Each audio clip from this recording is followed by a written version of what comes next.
You can cue your political heroes in 3, 2, and 1. Here they come.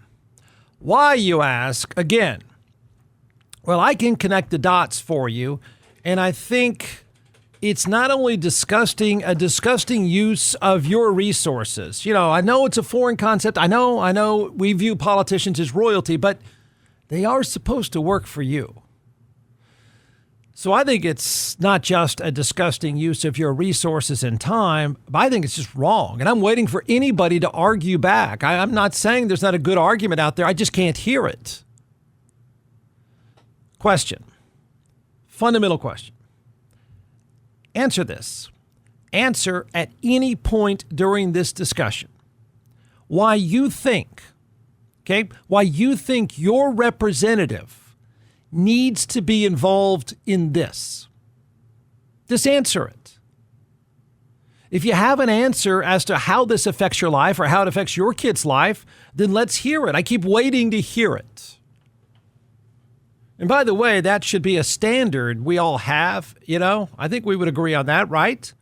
The standard should be for any piece of legislation introduced under any circumstance.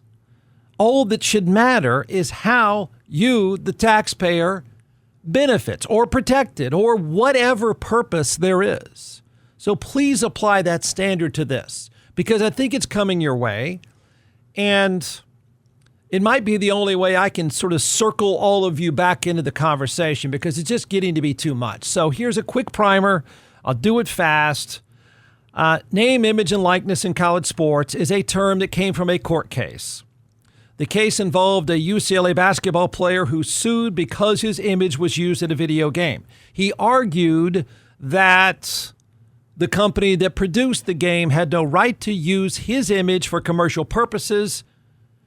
And if they did, he deserved to be compensated. He was right, and he won his case. The court case was that. It was nothing more than that. That was the case just a few years ago. That case was hijacked by rich people who want to give money to college athletes. Football and basketball players, but in the case of, say, Texas Tech, softball too.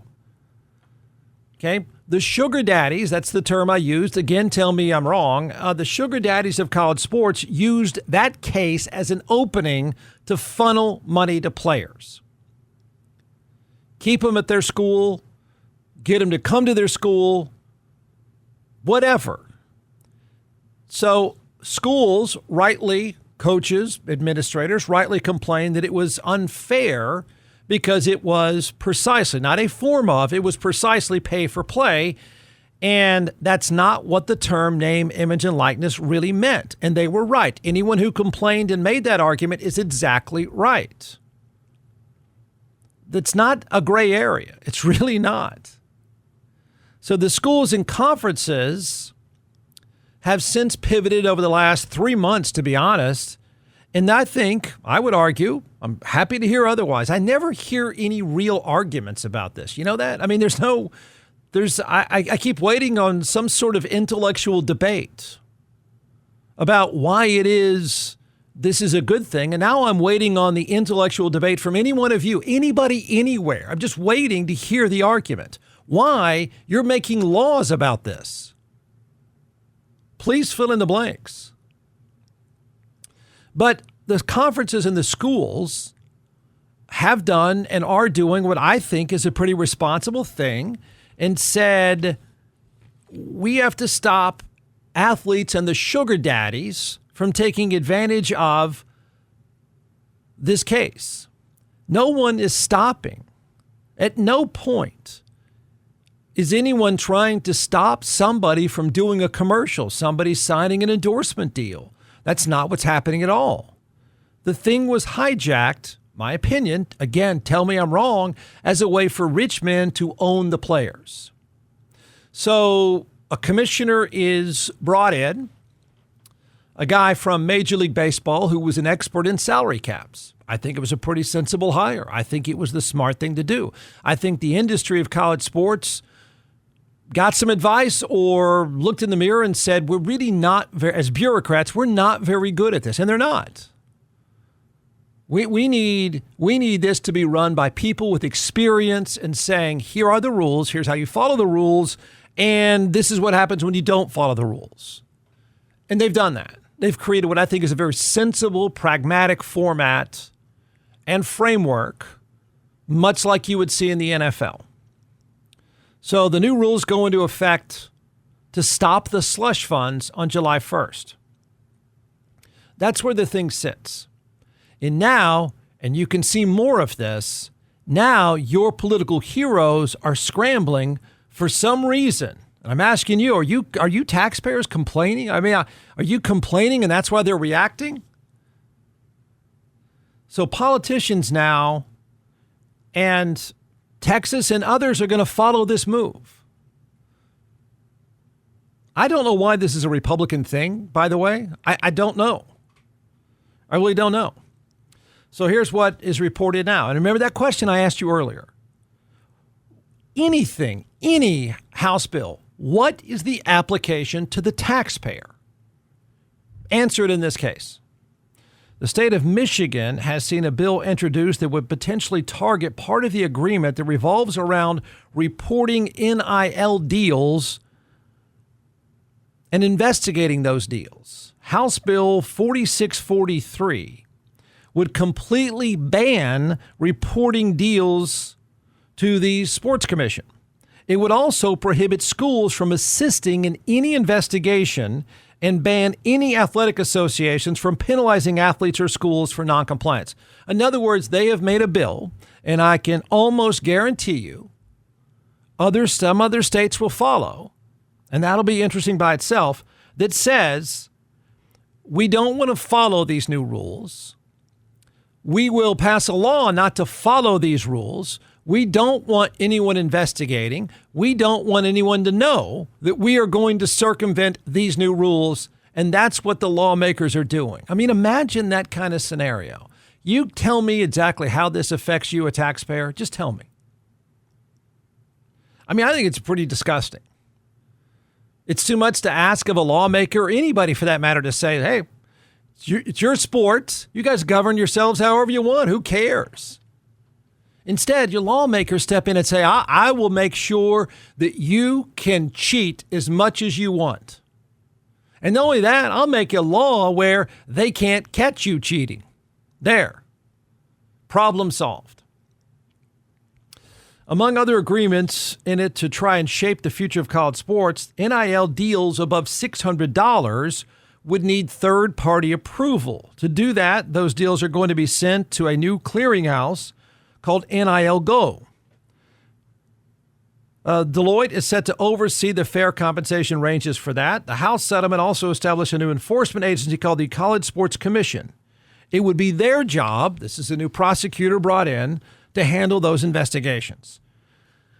Tennessee has introduced a similar bill, signed SB 536, the governor, Bill Lee, because he's looking out for you, the taxpayers. The governor signed SB 536 into law. That states that Tennessee schools, which ones, will be able to receive dollars from collectives, that's sugar daddies, unless told otherwise by federal law or court order or antitrust.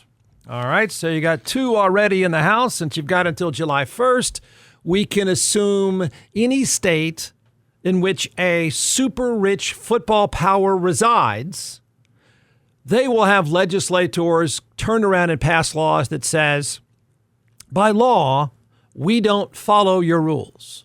Let everyone else do it. Now, why this? Why now? Okay, I can tell you. Rich guys want a piece of college football and basketball players. It's weird. It's really weird and creepy. I've seen it. It's weird and creepy. They want ownership. They want to hang out. It's an ego trip. It's their way of owning a team. The NBA and the NFL are the ultimate rich guy fraternity. It's the ultimate ego play. I guess the next step is, because I've seen them, used to see them hanging around, they want to own a college player and they want to own a college team. And don't you dare take it away from them. So they've had a taste of this over the last couple of years. I finance my guys, and I like that because it gets me access and I get ownership, and don't anyone take that away from me. So they don't want to let this go. That's my opinion. If you think there's something else going on here, something that needed to be taken care of by Congress, everyone's waiting to hear it. But paying guys and their families has worked. Okay? Because the money works. You would go anywhere where somebody paid you a lot of money and your family, particularly if you're poor. So Congress now steps in to say, we're going to get in front of these new rules and we're not going to lose control because this is what I think they're hearing from the rich guys, the sugar daddies, who are weird and icky in the way they are about college sports. But they're saying to the representative, I think, because I don't think this came from you, you better not let this happen on your watch. Fill in the blank Republican then jumps. It's a weird political setup because the weird part about this is the schools in the Deep South and the SEC are the ones rightly who got a heavy dose of this and a bloody nose of this almost the minute they let Texas into the SEC, or Texas said, I will be in the SEC. They don't get invitations. They just dictate the terms. And so this was bad for them. They can't compete. I mean, a dollar for dollar world, they're playing in a cul-de-sac where they can't match the other house.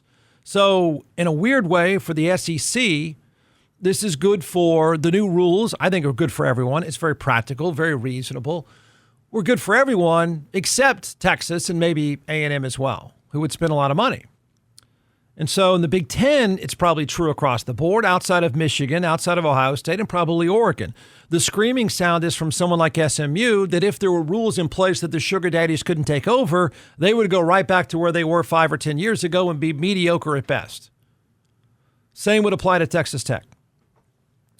So I guess these people called up their representatives and said, yeah, I read about this new rule. How about no? I want my team. I want to finance my team, and you're not going to get in the way. So stop it. And I don't know why it's Republicans doing this. I don't know. So they want to be able to tell these schools, we're going to make a law. Make a law. You don't have to follow the rules. We're going to make a law that says that they can't do anything. They can't even investigate you. We want to cheat by law. There. So it is weird in the South where football is NASCAR, but you got a problem now. I don't know how this plays out. I don't know how this ends. The new rules are fair and reasonable. You do not have this. I don't think this is an argument. You don't have a constitutional right to a scholarship. You don't have a constitutional right to play football. You can go get a job. You're paid very well when you're on an athletic scholarship. You make money on top of that, it's even better. But if that's not good for you, you can easily go to some other school, transfer to an Ivy League school, or get a job and forget the whole thing. Nobody is stopping any of these athletes from earning whatever they want to earn or can earn. That's not a reasonable argument. This is not, going to football practice is not a right. If it doesn't work for you, it doesn't work for you. So tell me the argument here why you need a law so some creepy guy can go give a bunch of money in a Lamborghini to some college kid, football player who doesn't belong in college anyway. If the sport is to survive and be entertaining at all, it needs rules and procedures. The NFL has them, and it seems to be doing just fine. Everyone's getting rich there. It's really not that complicated. I think this is disgusting on several levels. I didn't see politicians getting involved like this fast. I think it's disgusting. I think it's disgusting, one, that a rich person would even move to get Congress involved. That's disgusting. that that's even on your radar. And it's even more disgusting that your representatives will do it.